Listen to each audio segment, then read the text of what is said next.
Hi, and welcome to this week's legislative session update. My name is Ann McCully, and I am here to report this week's action for bills and action on the floor that happened through Friday, March 8th. And we'll be also looking forward to what's coming up the week of March 11th through 15th. Just a note that we are coming up on the first and second committee deadlines already on March 22nd.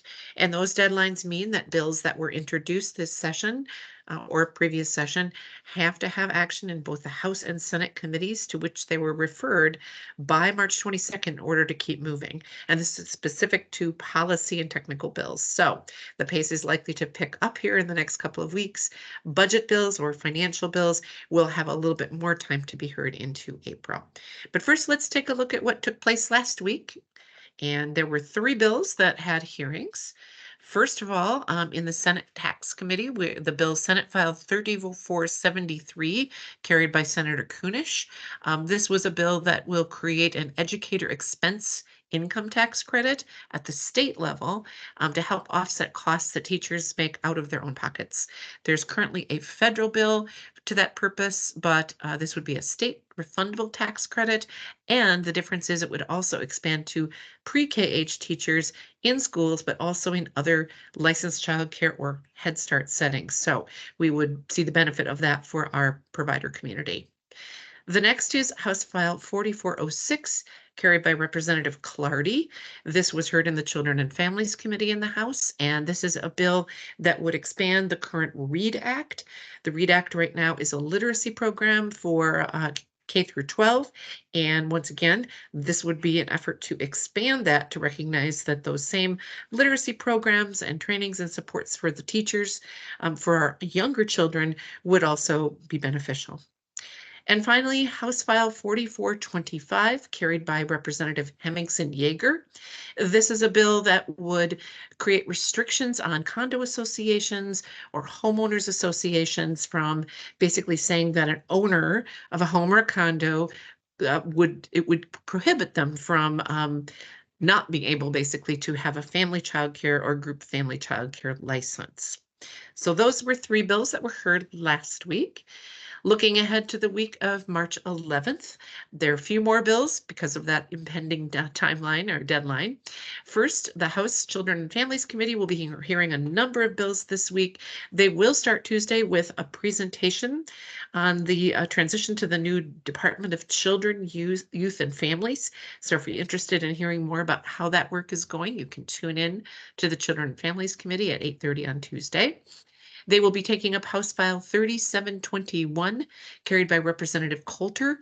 That is a bill that I reported on a couple of weeks ago that would expand current language in the statute for school age care, both before and after school on school site, to include pre-K age children. That generated a lot of debate last time, and so it will be back up for more discussion. And finally, this week, the House Children and Families Committee will be hearing a bill, House File 3678, carried by Representative Hicks.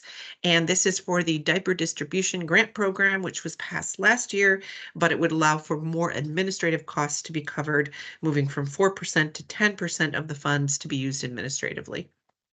Also in the House this week, we will hear House File 4500, before the House Education Finance Committee. That's carried by Representative Clardy. And that is a bill to make permanent something which passed as a pilot program last year, or 2 years ago, I believe, and that's to increase teachers of color and other Indigenous teachers. This would basically make, as I said, the program permanent. This is an associate's degree pursuit. So it specifically says undergraduate and graduate students who are preparing to become teachers who have demonstrated financial need and belong to racial or ethnic groups underrepresented in the state's teacher workforce. And again, for an associate degree, and it does specifically call out early childhood education. Finally, then next week, a couple of bills in the Senate. First of all, in the Senate Tax Committee, an interesting bill from Senate File 4330 from Senator Hochschild. And this would be a bill that would create basically a rent credit for child care centers to offset some of their particularly property tax. If centers own their building, there can be a rent credit, but if they rent, I'm sorry, if they own their building, there'll be a property tax credit or an offset, but if they rent, they don't receive that. So similar if you think about what we provide for individuals in the form of a rent credit.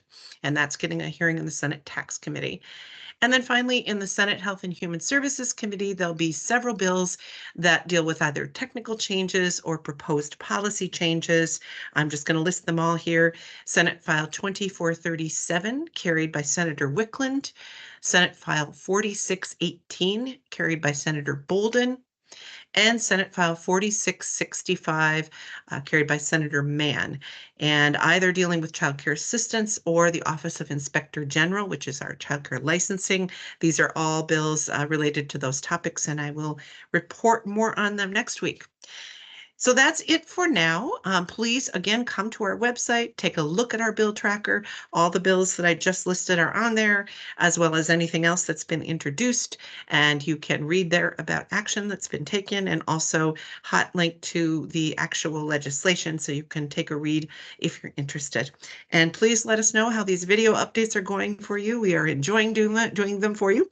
And we will hope to see you again next week here for another legislative session update from Child Care Aware.